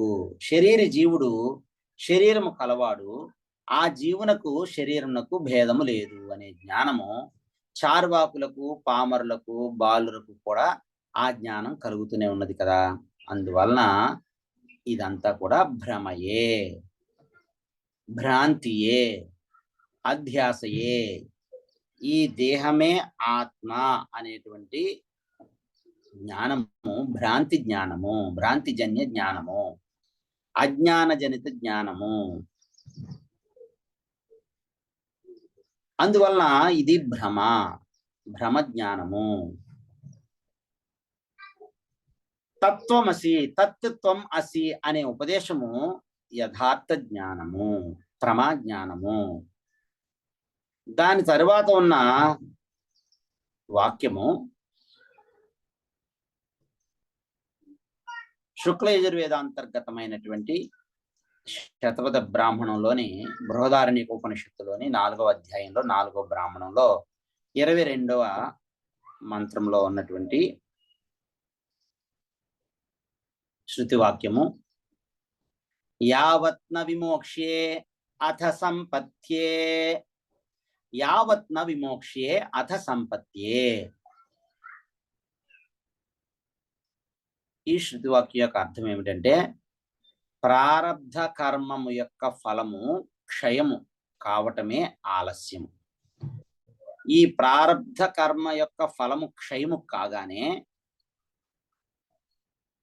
ప్రారబ్ధ క్షయము కావటమే ఆలస్యం, వెంటనే పరబ్రహ్మమే అవుతాడు ఈ జీవుడు, అంటే జీవన్ముక్తుడు. జ్ఞానము కలిగిన వెంటనే ఆయన జీవన్ముక్తుడు అవుతాడు. ఆ జీవన్ముక్తుడు ప్రారబ్ధము ఉంటుంది, ఆ ప్రారబ్ధాన్ని అనుభవిస్తూ, ఆ ప్రారబ్ధం పూర్తి కాగానే ప్రారబ్ధ కర్మం యొక్క ఫలము క్షయము కాగానే వెంటనే బ్రహ్మమే అవుతున్నాడు. ఈ జీవన్ముక్తుడు జ్ఞాని అనే ఈ వాక్యం వలన మోక్షంను ఉద్దేశించియే ప్రవృత్తమైనందువలనను తత్వం అసి, తత్వమసి అనే వాక్యానికి పూర్వము ఉదాహృతమైన వాక్యమునందు అథ సౌమ్య మొదలైనటువంటివి సత్య అభిసంధము కలవానికే మోక్షము కలుగునట్టు చేత కూడా తత్వం అసి, తత్వమసి అనేటువంటి వాక్యం వలన కలిగిన జీవ బ్రహ్మ అభేదము, జీవ బ్రహ్మ ఐక్య జ్ఞానము, ఐక్య బోధము, జీవ బ్రహ్మ ఐక్య బోధ జ్ఞానము యథార్థ జ్ఞానమే. జీవ బ్రహ్మ అభేదము యథార్థ జ్ఞానమే. నేను లావుగా ఉన్నాను అనేటువంటి జ్ఞానం వల్లే భ్రమ జ్ఞానం, నేను లావుగా ఉన్నాను సన్నగా ఉన్నాను అనేటువంటిది భ్రమకు లోనైనటువంటి భ్రమ జ్ఞానము. నేను లావుగా ఉన్నాను అనేటువంటి జ్ఞానం వలె భ్రమ జ్ఞానము అనుటకు వీలు లేదు. తత్వమసి అని అనగానే జీవుడు బ్రహ్మము ఒక్కటే, జీవుడు బ్రహ్మమే. జీవ బ్రహ్మ అభేదము, జీవ బ్రహ్మ ఐక్య జ్ఞానము. తత్వమసి అనేటువంటిది జీవ బ్రహ్మ ఐక్య బోధ, భ్రమ జ్ఞానం అనటానికి వీలు లేదు. భ్రమజ్ఞానము బంధజనకము అవటం చేత ఈ భ్రమజ్ఞానము మోక్ష జ్ఞానము కాలేదు కదా, ఈ మోక్ష జనకము కాలేదు కదా. అంటే ఈ భ్రమజ్ఞానము, భేద జ్ఞానము, భ్రాంతి జ్ఞానము మోక్షమును ఇవ్వలేదు. యథార్థ జ్ఞానము, జీవ బ్రహ్మ ఐక్య బోధ జ్ఞానము మాత్రమే మోక్షమును ఇవ్వగలదు. ఇంకొక విషయం ఏంటంటే, జీవుడు స్వభావ సిద్ధముగానే బ్రహ్మ కానిచో, ఉపాధి వశమున బ్రహ్మ కంటే భిన్నుడు కానిచో, మోక్ష దశలో కూడా జీవునకు పరబ్రహ్మంతో ఐక్యము కుదరదు. జీవునకు బ్రహ్మంతో ఐక్యము కుదరాలి అంటే స్వభావ సిద్ధముగానే జీవుడు బ్రహ్మము అయి ఉండాలి. కాబట్టి జీవుడు స్వతసిద్ధంగా, స్వభావ సిద్ధంగా బ్రహ్మమే, బ్రహ్మము కన్నా వేరు కాదు. ఉపాధి వశం వలన బ్రహ్మము కంటే భిన్నుడు కానిచో మోక్ష దశలో కూడా జీవునకు పరబ్రహ్మంతో ఐక్యము కుదరదు. అప్పుడు మనస్సుతో గ్రహించడానికి వీలైన ఒక సుఖ విశేషమే మోక్షం అనవలసి వస్తుంది. అది ఆగంతకము అయినందువలన, అంటే క్రొత్తగా వచ్చింది అయినందువలన అది కార్యము కూడా కావలసి వచ్చును. కార్యం ఏదైతే కార్యం అవుతుందో అది అనిత్యం అవుతుంది. యత్ కృతకం తత్ అనిత్యం, యత్ కృతకం తత్ అనిత్యం, కార్యం అయినది అనిత్యం అవుతుంది అనేటువంటి న్యాయాన్ని అనుసరించి కార్యమైన మోక్షము అనిత్యమే అవుతుంది.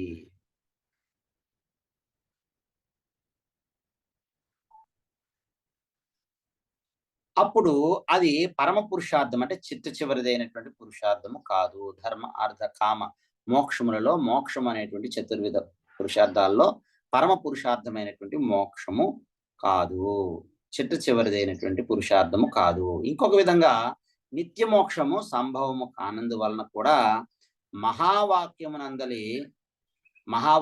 ఉపదేశించిన జీవ బ్రహ్మ అభేదము అద్వైత దర్శనంలో పరమ సిద్ధాంతము. నిత్యమోక్షము సంభవము కానందు వలన కూడా మహావాక్యములు ఉపదేశించిన జీవ బ్రహ్మ అభేదము, జీవ బ్రహ్మ ఐక్య బోధ, జీవుడు బ్రహ్మమే, తత్వం అసి అనేటువంటి బోధ అద్వైత దర్శనంలో పరమ సిద్ధాంతము. అది ఏ ఇతర దర్శనాల్లో కూడా ఎక్కడ కనబడదు. ఏదైనా ఇంకొక పరంపరలో, ఇంకొక మతంలో, ఇంకొక ఆచార్యుని యొక్క బోధలో జీవులు ప్రపంచము బ్రహ్మము కంటే భిన్నులే అని కల్పన చేసి మోక్ష దశలో పరమశివుని యందు జీవులు లయిస్తారు అన్నా కూడా ఆ మతములో ఇది వరకు ఉన్న భేదమే మోక్ష దశలో స్ఫురింపదు అని మాత్రమే కానీ అభేదము కలుగునది కాదు. అని అంగీకరించినందువలన సంసార దశలో సత్య విషయ జ్ఞానము, మోక్ష దశలో ఆ జ్ఞానము లేకుండుట అనే అసమాంజస్యం భాసిస్తుంది.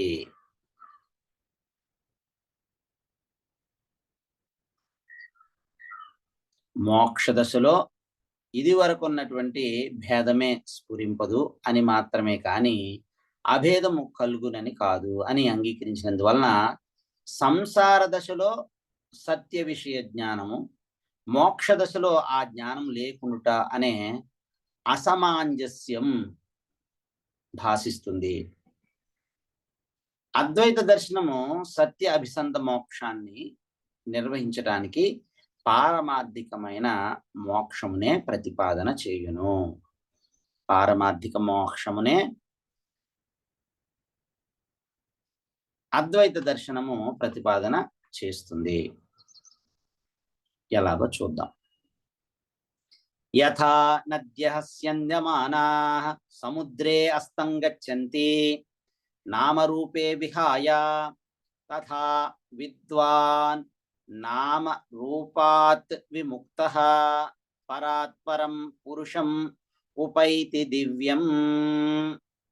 అధర్వణ వేదాంతర్గతమైనటువంటి ముండక శాఖలోని ముండక ఉపనిషత్తులోని శృతివాక్యము. దీని తాత్పర్యం ఏమిటంటే, నదులు తమ తమ నామరూపాల్ని వదిలివేసి ఏ విధంగా సముద్రంలో లయించిపోతున్నాయో ఆ విధంగానే జ్ఞాని తన యొక్క నామరూపముల నుండి విముక్తుడై దివ్యుడైన పరమాత్మను పొందును, పరమాత్మను చెందును. పరమాత్మ భావాన్ని, యథార్థ జ్ఞానాన్ని జ్ఞప్తిలను తెచ్చుకుని పరమాత్మ భావంలో ప్రతిష్ఠితుడు అగును, పరమాత్మతో ఐక్యము అగును. జ్ఞాని నేను బ్రహ్మమునే అనే జ్ఞానంతో నామరూపాలు ఇత్యాది విశేషణాలన్నింటినీ విడిచిపెట్టి పరమాత్మతో ఐక్యము అగును. మోక్షవాదులు చూపించిన పై దృష్టాంతం వలన కూడా జీవ బ్రహ్మములకు అభేదము స్వాభావికమే. జీవ బ్రహ్మములకు అభేదము స్వాభావికమే. జీవ బ్రహ్మములకు అభిన్నము స్వాభావికమే. జీవ బ్రహ్మములకు అనన్యము స్వాభావికమే. జీవుడు బ్రహ్మమే అనే ఏకత్వ జ్ఞానము, జీవ బ్రహ్మ ఐక్య బోధ స్వాభావికమే. భేదము మాత్రము ఉపాధి వలన వచ్చినది. ఈ భేదము తాత్కాలికముగా, భేదం అనేటువంటిది ఉపాధి వలన వచ్చినది అని వ్యంగ్యతమ మగుచున్నది. మనకి వ్యంగ్యతము మనకి అర్థం అవుతూ ఉన్నది. సముద్రంలో నీరే సూర్య భగవాను యొక్క కిరణముల యొక్క సంయోగం వలన, పర్వతాదుల యొక్క సంయోగం వలన మేఘరూపంగాను, మేఘరూపం నుంచి నీలి మేఘమై వర్ష రూపంగాను, వర్షము నదిగాను, నదీ రూపంగాను భాషిస్తుంది. ఈ భాసము, ఈ కనబడటం అనేటువంటిది ఉపాధికృతమే. సహజంగా అయితే అది నీరే, ఒకే రసము కలదే. ఇందులో విలక్షణత ఏ మాత్రము లేదు అని ఈ శృతి దృష్టాంత పూర్వకంగా కూడా జీవ బ్రహ్మ అభేదాన్నే బోధిస్తున్నది. జీవ బ్రహ్మ ఐక్య బోధ ఈ యథార్థ జ్ఞానం వలననే మోక్షము సిద్ధిస్తుంది అని చెప్పారు.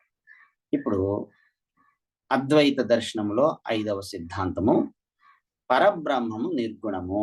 పరబ్రహ్మమునకు ఏ విధమైనటువంటి గుణములు లేవు, గుణరహితము. నిర్గుణము పరబ్రహ్మము, పరబ్రహ్మము నిర్గుణము అని చెప్పి, పారమార్థికంగా పరబ్రహ్మము నిర్గుణమే అన్నటువంటిది అద్వైతానికి అసాధారణమైన 5వ సిద్ధాంతము.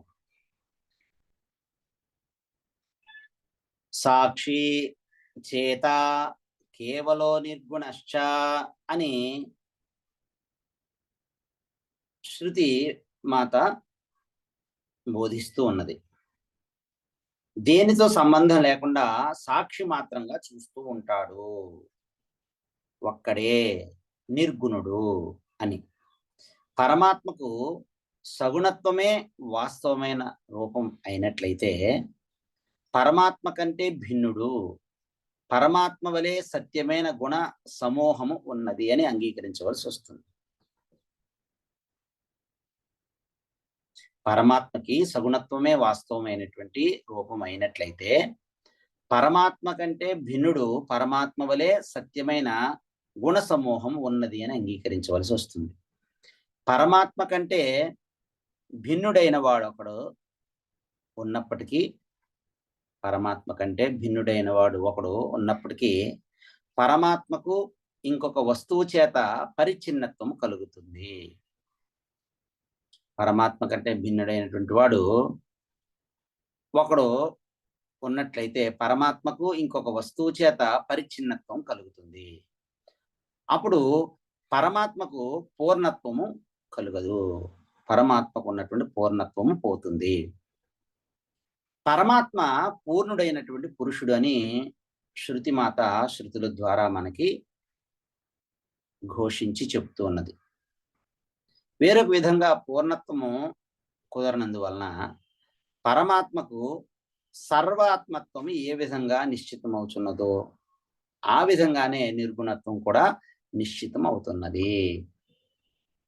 పరమాత్మకు సర్వాత్మత్వము ఏ విధంగా నిశ్చితమవుతున్నదో అదే విధంగా నిర్గుణత్వము, ఏ గుణము లేకపోవడము,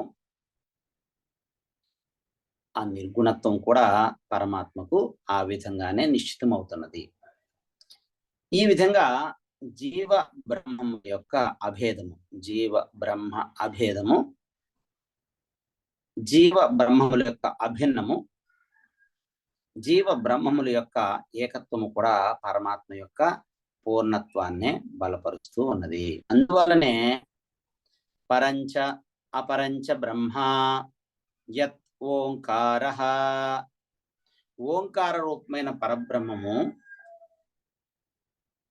ఓంకార రూపమైన పరబ్రహ్మము పరము అపరము అని రెండు విధములుగా ఉన్నది అని మనకి అధర్వణ శృతి, ముండక శృతి చెబుతున్నది. పాదో అస్య విశ్వాభూతాని త్రిపాదస్యామృతం దివి. ఈ సమస్త భూతములు ఈ పరమాత్మ యొక్క ఒక్క పాదము మాత్రమే. పరమాత్మ యొక్క మూడు పాదములు ద్విలోకంలో ఉన్నవి. న్యూనం అన్యత్ స్థానం సంపూర్ణం అన్యత్. ఒక స్థానం తక్కువగా ఉన్నది, ఇంకొకటి సంపూర్ణంగా ఉన్నది. యత్ర నాన్యత్ పశ్యతి న అన్యత్ విజానీయాత్ స భూమా. ఇది సామవేద శృతి, చాందోగ్యోపనిషత్తులో ఉంది. వేరొక దానిని చూడని ఇంకొక దానిని తెలుసుకొననిది భూమా, వ్యాపక తత్వము, అనంతము అని చెప్పు. యత్ర అన్యత్ పశ్యతి అన్యత్ శృణోతి అన్యత్ విజానాతి తత్ అల్పం. ఎక్కడ ఇంకొక దాన్ని చూస్తాడో, ఎక్కడ ఇంకొక దాన్ని వింటాడో, ఎక్కడ ఇంకొక దాన్ని తెలుసుకుంటాడో అదంతా కూడా అల్పము అని చాందోగ్య శృతి చెబుతుంది, సామవేదము. సగుణ నిర్గుణాలకి ఈ సగుణమును నిర్గుణమును విడదీసి చూపించేటువంటి శృతులు దృష్టి భేదం చేత వచ్చినవి అని అర్థం చేసుకోవాలి. ఉపాస్యము, ఉపాసకుడు అనే భేదాన్ని సహింపగల విశ్వరూపాది ప్రదర్శకమైన ఏ అపర బ్రహ్మ ఉన్నదో అది పూర్ణ బ్రహ్మ సాక్షాత్కారం లేని వారికి 6 రుక్షువులు ఈ సాధనలో ప్రథమ దశలో, ప్రారంభ దశలో ఉన్నటువంటి వారికి 6 రుక్షులైనటువంటి వారికి, అంటే పూర్ణత్వం వైపుకి పైకి ఎక్కాలి అని కోరుకునేటువంటి వారికి, పరిపూర్ణత్వం వైపుకి ప్రయాణం చేయాలి అనేటువంటి వారి కొరకు ఉద్దేశించిన కల్పితమైనటువంటి ఒక విగ్రహము. పరమార్థము అది ఏ పూర్ణము. పరమార్థము అది ఏ పూర్ణము. పరమాత్మ పరిపూర్ణము, పరబ్రహ్మ పరిపూర్ణము. పరబ్రహ్మము నిర్గుణము, పరబ్రహ్మము పరమార్థము.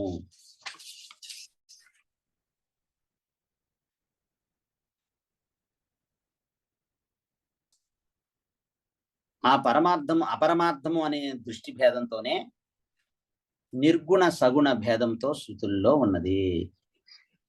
అపరమార్థము అనేటువంటి దృష్టి భేదంతోనే నిర్గుణ బ్రహ్మము సగుణ బ్రహ్మం అని నిర్గుణ సగుణ భేదములతో శృతుల్లో ఉన్నది. ఇది బ్రహ్మము నిర్గుణము అనేటువంటి 5వ వేదాంత సిద్ధాంతం. ఇప్పుడు 6వ సిద్ధాంతము అద్వైత సిద్ధాంతము జీవన్ ముక్తి. జీవించి ఉండగానే ముక్తి, జీవించి ఉండగానే ముక్తి పొందవచ్చును. అదే జీవన్ముక్తి.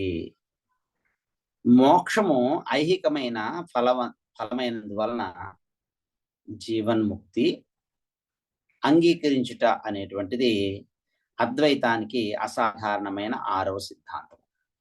మోక్షము ఐహికమైన ఫలము అయినందువలన జీవన్ముక్తిని అంగీకరించటము అనేటువంటిది అద్వైత సిద్ధాంతానికి అసాధారణమైన 6వ సిద్ధాంతము.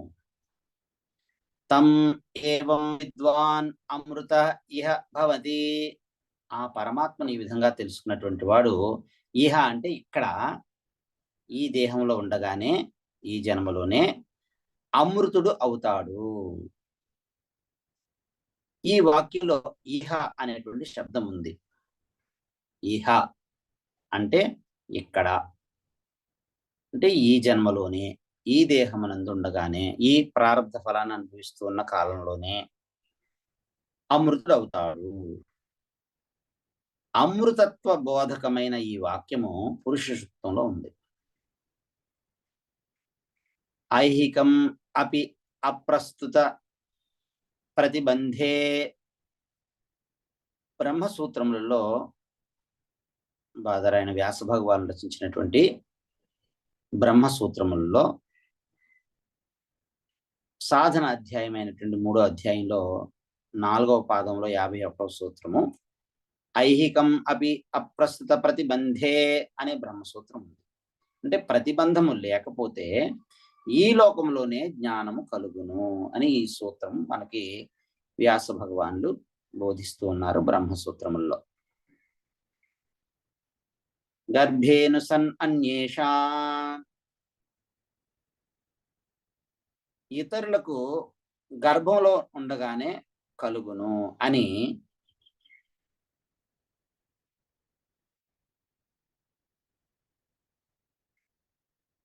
ఐతరేయ శృతిలో ఉంది.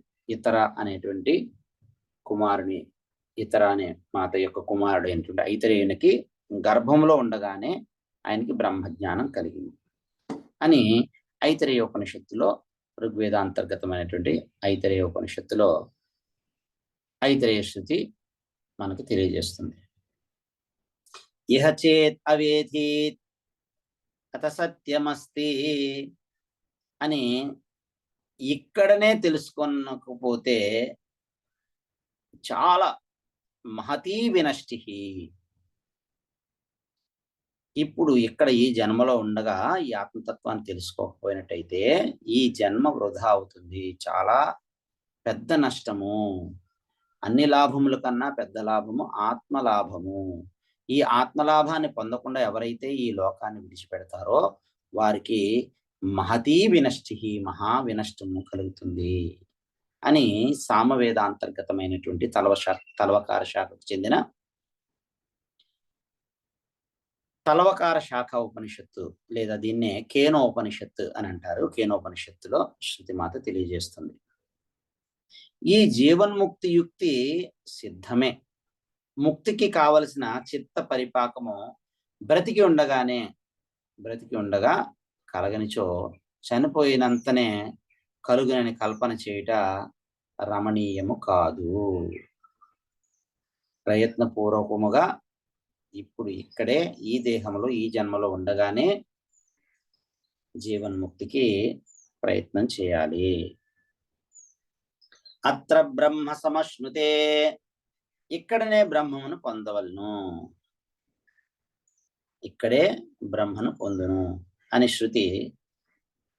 అమృత ఇహ భవతి, ఇక్కడనే అమృతుడగును అని ఈ రెండు శృతులు కూడా ఒకే అర్థాన్ని చెప్తున్నాయి. ఈ జన్మలోనే ఈ ప్రారబ్ధ కర్మ ఫలమును అనుభవిస్తూ ఉన్న కాలంలోనే ఈ ఉపాధితోనే ఈ జన్మలోనే తత్వజ్ఞానముతో సర్వాత్మ భావమును పొందకుండా కర్మ, ఉపాసన, యోగము మొదలైనటువంటి సాధనలు చేసినటువంటి వానికి గాని, సన్యాసాశ్రమం నందున్న వానికి గాని వాడు పరమార్థమును తెలుసుకోకపోయినను సగుణ పరమేశ్వర ప్రాప్తి రూపమైన క్రమముక్తి శృతుల్లో అక్కడక్కడ వర్ణితమైనటువంటిది. అటువంటి మోక్షము పొందిన వారికి కూడా మహాప్రళయ కాలంలో భగవంతుని యొక్క విగ్రహము కూడా మాయమైనప్పుడు అంతవరకు భగవంతుని సన్నిధి అనే సంస్కార వశం వలన సర్వాత్మ భావన కలుగును. అప్పుడు నిర్గుణ బ్రహ్మ యొక్క భావన కలుగును.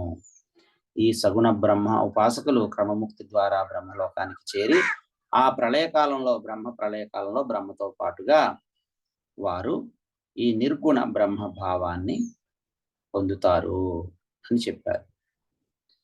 బ్రహ్మణ సహ తే సర్వే సంప్రాప్తే ప్రతిసంచరే పరస్య అంతే కృతాత్మనః ప్రవిశంతి పరం పదం అని స్మృతి ఈ విషయాన్ని తెలియజేస్తుంది. ప్రతి సంచరము అంటే మహాప్రళయము, పరస్య అంతే హిరణ్య గర్భుని యొక్క, సమష్టి లింగ అంటే శరీర రూపమైన వికారము యొక్క, అంతః అంటే అవసానమునందు బ్రహ్మలోక నివాసులు క్రమముక్తి ద్వారా బ్రహ్మలోకానికి చెందినటువంటి సగుణోపాసకులు ఉత్తరాయణ మార్గం ద్వారా, దేవయాన మార్గం ద్వారా, అర్చరాది మార్గము ద్వారా, క్రమముక్తి ద్వారా ఉపాసనా మార్గంలో బ్రహ్మలోకాన్ని చేరినటువంటి ఉపాసకులు, బ్రహ్మోపాసకులు, ఈ బ్రహ్మలోక నివాసులు కృతాత్మనః వాళ్ళంతా కూడా సమ్యక్ జ్ఞానము కలవారై సర్వే అందరూ కూడా ముక్తి నొందుచున్న బ్రహ్మతో కలిసి ఆ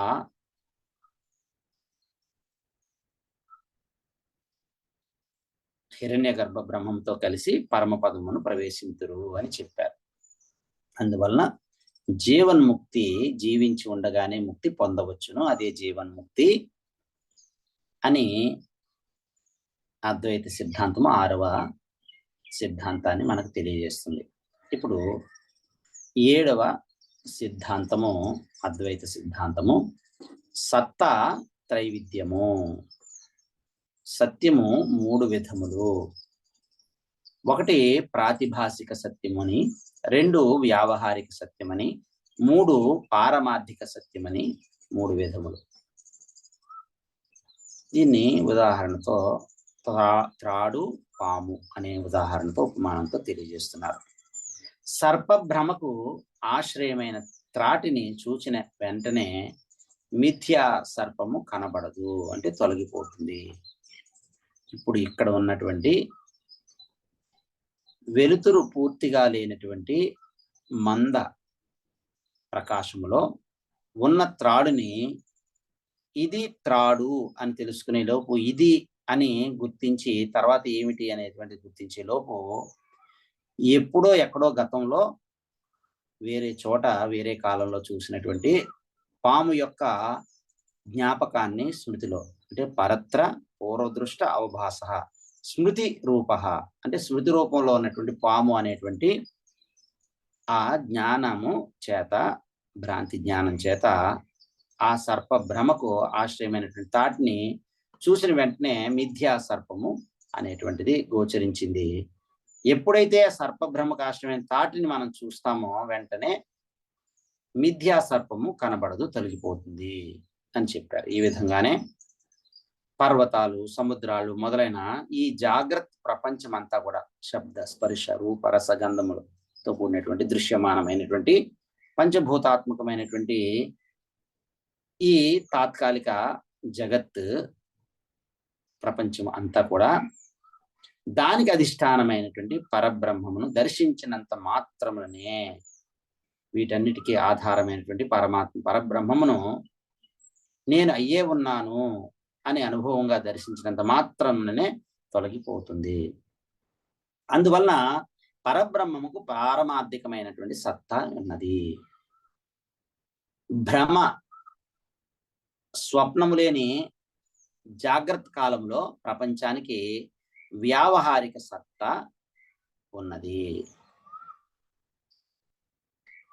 శుక్తి రజితం అంటే ఆలిచిప్ప మెరటం వలన వెండి అనుకోవడం. శుక్తి రజితం అంటే ఆలిచిప్పను ముత్యం అనుకుంటా వంటివి.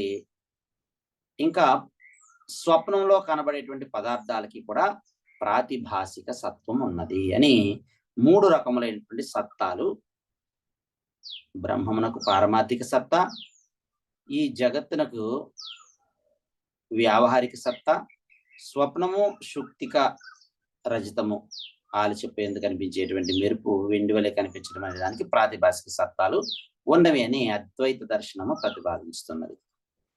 ఇది ఈ దర్శనానికి, అద్వైత సిద్ధాంతానికి అసాధారణమైన 7వ సిద్ధాంతం. సత్యంచ అమృతంచ సత్యం అభవత్ అని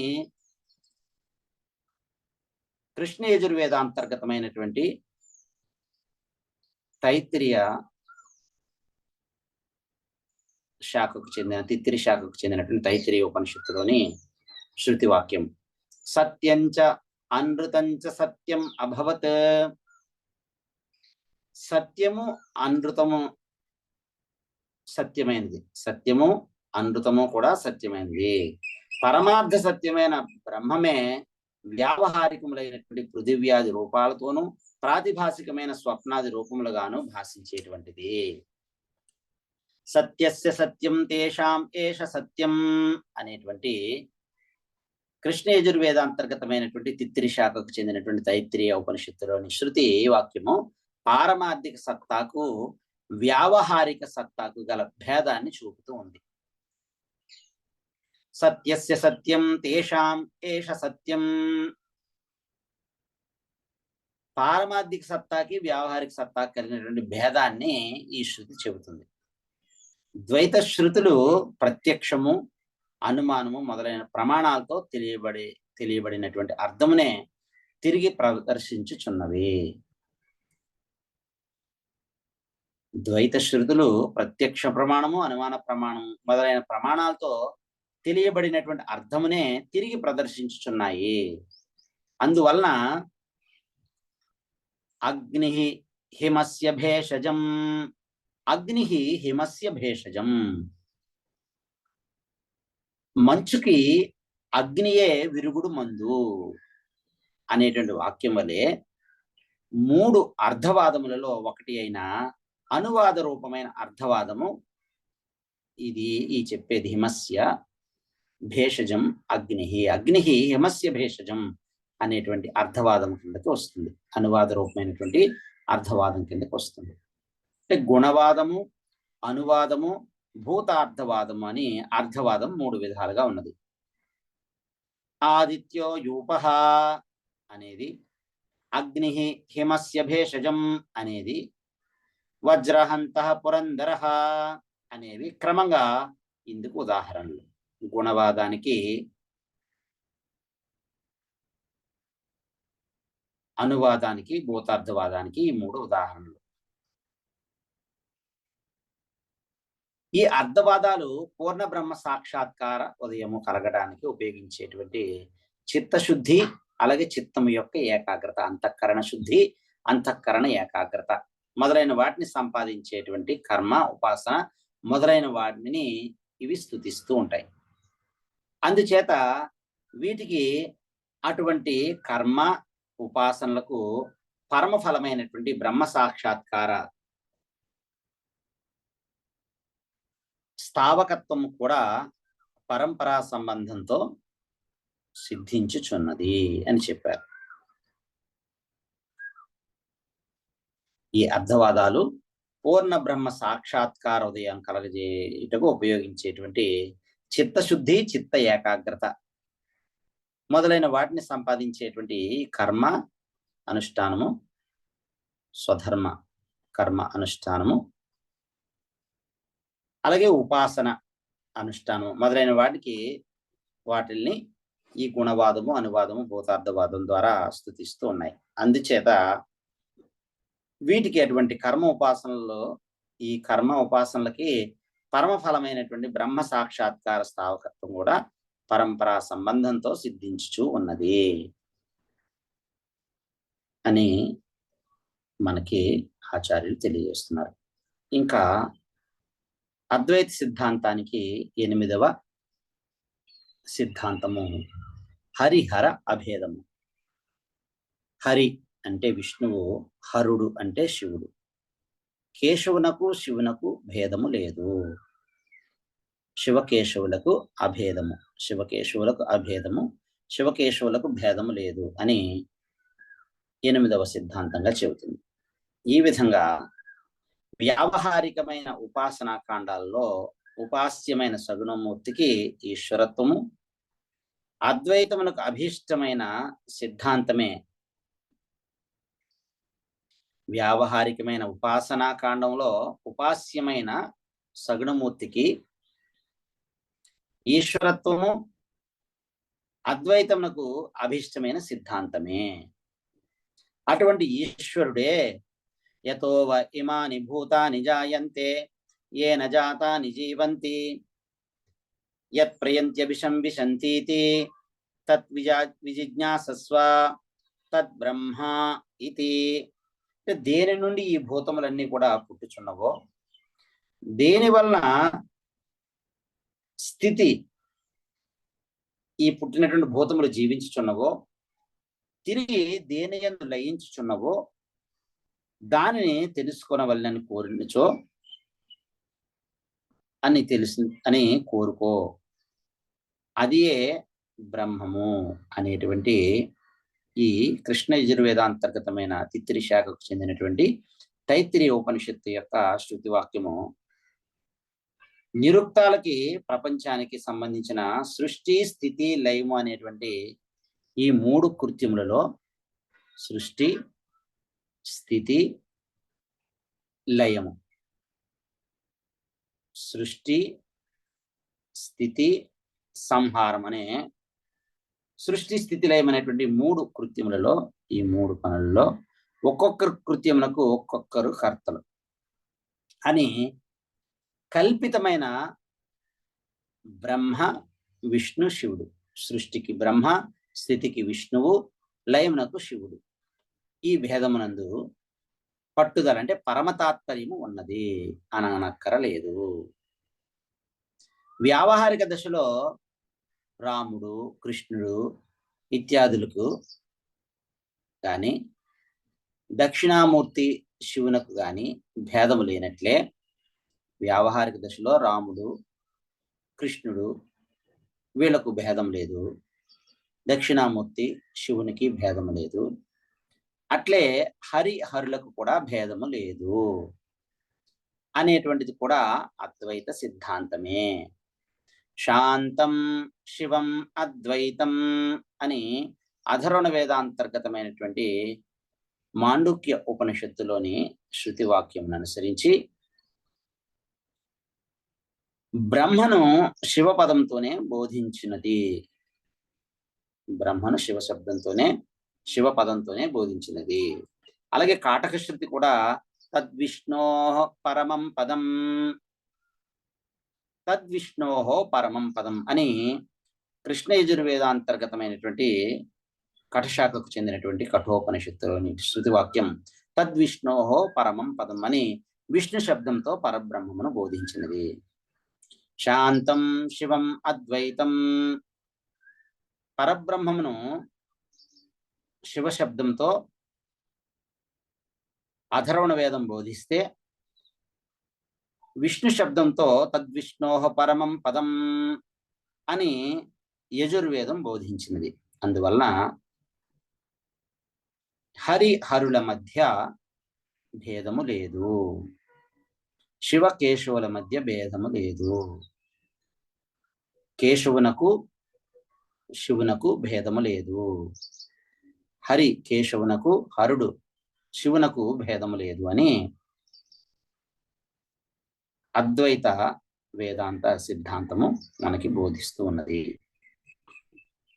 ఇది అద్వైత తత్వము, ఇది అద్వైత తత్వ బోధ. మనకి వేదము ప్రతిపాదించున్నటువంటి అద్వైత సిద్ధాంతము.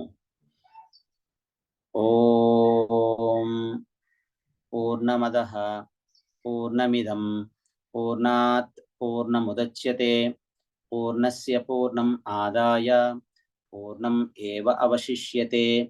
ఓం శాంతి శాంతి శాంతి. హరి ఓం. శ్రీ గురుభ్యో నమః. హరి ఓం. ఏతత్ సర్వం శ్రీ సద్గురు చరణారవిందార్పణమస్తు. శ్రీ పరమేశ్వరార్పణమస్తు. స్వస్తి.